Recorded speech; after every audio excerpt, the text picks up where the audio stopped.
Nu har vi lavet vores afregningsfil i den foregående video, og vi skal i gang med at lave en masse import af afregningsbilag til standlejerne. Vi starter med at gå ind i debitorordre. Her er der en knap, der hedder CSV import. Og herinde der kan vi så vælge en fil i systemet, som vi har gemt. Den fil vi har gemt før. Nu finder vi den lige her.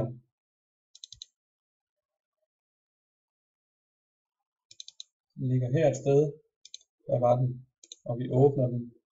Og vi henter den.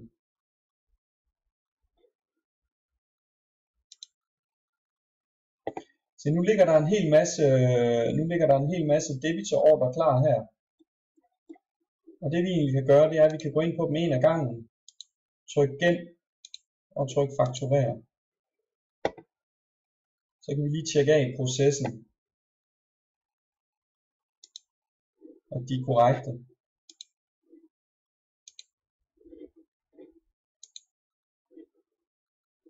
At det er minus 527 kroner, og vi kan trykke fakturere.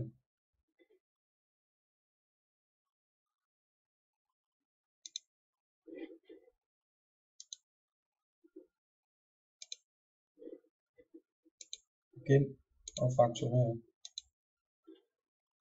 Og så fremdeles. Så kommer de til at ligge inde på en liste herinde, som faktureret ordre.